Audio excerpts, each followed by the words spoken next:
Lift your hand nice and high. We have some Bibles, and we'll stick one in your hand for this morning.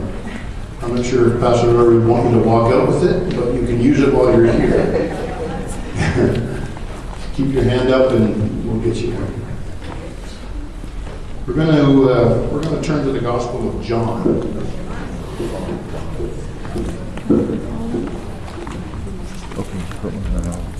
And just to be totally honest with you, this will probably turn into a two-part message. Because the way I preach, it won't get all done today. But we're going to look at, we're going to go through some scriptures in the Gospel of John, because I want to talk to you about the present tense Christ. The present tense Christ. Why I say that, you'll see here. God came to Abraham in Exodus chapter 3. And rewind the tape on that. You might want to rewind the tape there. God came to Moses in Exodus chapter 3. Moses was on the backside of the desert. He'd been there about 40 years. He's now 80 years of age. And God comes to him and says, Moses, I've seen my people that are in bondage, and I have come down to deliver them. Now, you go. And Moses says, what are you talking about? Who am I? I can't go. I can't speak properly. I'm just out here. I'm a shepherd now. And God says, well, no, you're going. I'm going to be with you. I'll give you some authority, some power. And he says, well, the children of Israel, if I go back to Egypt, are going to say, well, who sent you? And you're going to tell them, I am that I am has sent you. Tell them, I am has sent you. And God gives himself, for the first time in Scripture, a name. I am. We fast forward now to Jesus here in John's Gospel. Turn with me to chapter 8 of John. And Jesus he's speaking. John's Gospel was written really as one of the Gospels that really was highlighting Jesus as the Son of God, his divinity. Like Matthew, for example, is written to a Jewish audience to really confirm and drive home that he is the Messiah. John is particularly looking at the divinity of Jesus. And we see in the interaction that John highlights as he writes this gospel that the religious leaders of the day had a problem with Jesus.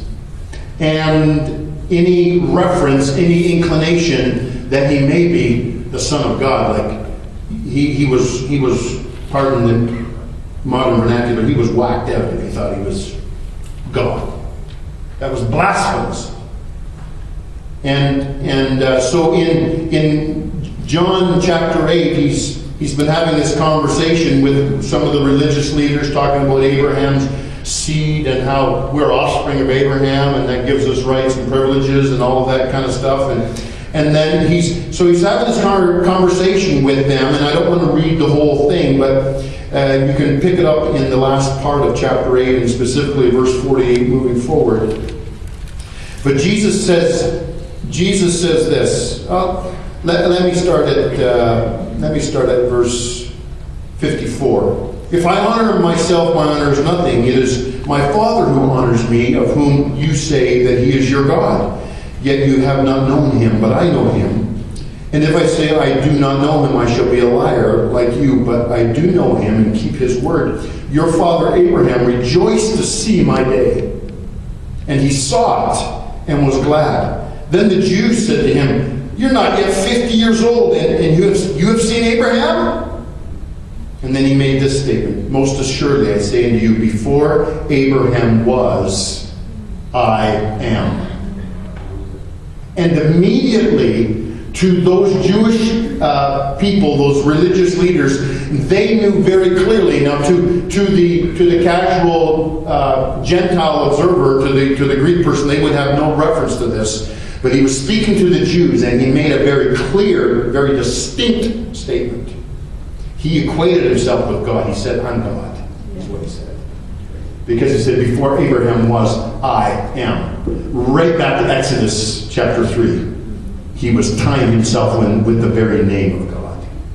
And of course, they took up stones to throw at him, because for anyone to claim he was God was blasphemy. And it was worthy of death, immediate death. They took up stones, but Jesus hid himself and went on to the temple. Going through the midst of them, he passed by.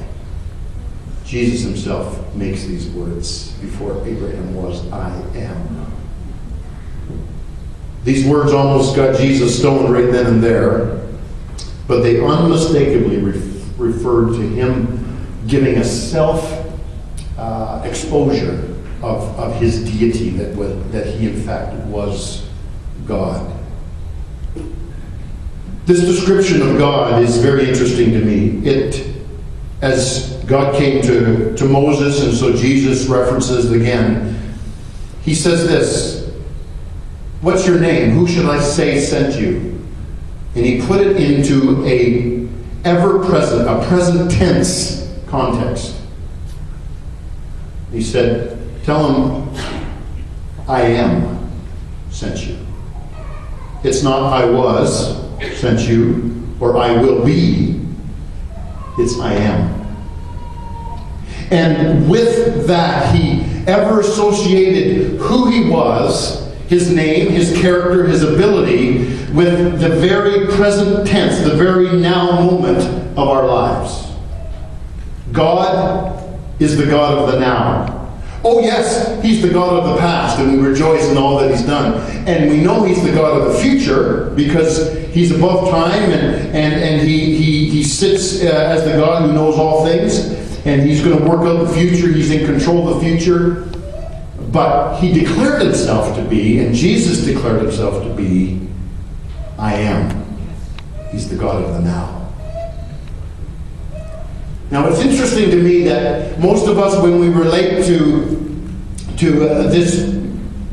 this truth, we have somewhat of a difficulty in this, because it's easy to look back at what God has done and rejoice that he's the God of the past. That he's the God who has done great miracles. We read about him in the Bible, and we've heard from those that have gone on before us, and from our parents and grandparents, and maybe those that, if we're younger, that are older in the faith, and we know that God has worked in the past.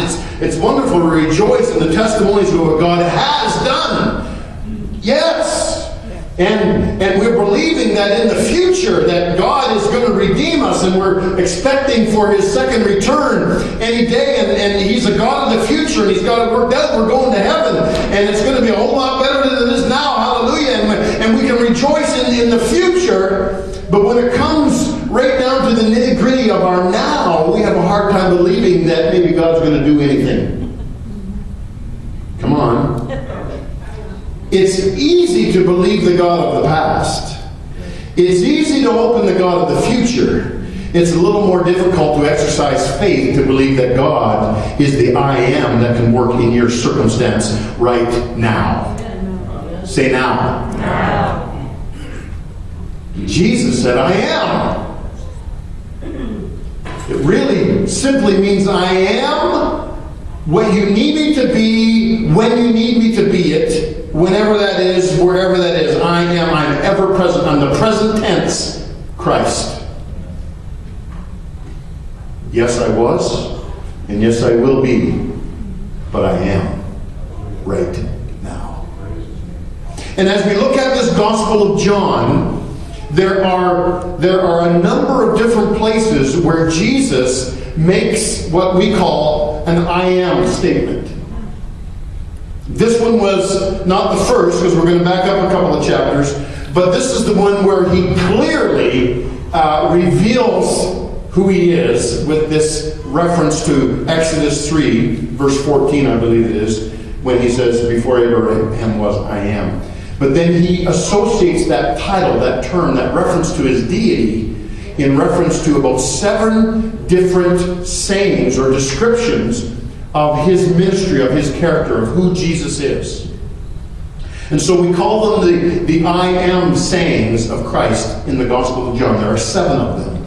If you walk through the Gospel, you'll come across 7 statements that Jesus began with, I am, and then he gave a description. And I want to walk through these for you because it's going to help you, first of all, understand Jesus and who he is to us. But then I wanted you to be reminded in the context of who Jesus is. Now, he spoke these words 2,000 years ago, but he's every bit them today because he's the ever-present Christ. He's always in the now. Amen? You're tracking with me? He's always in the now.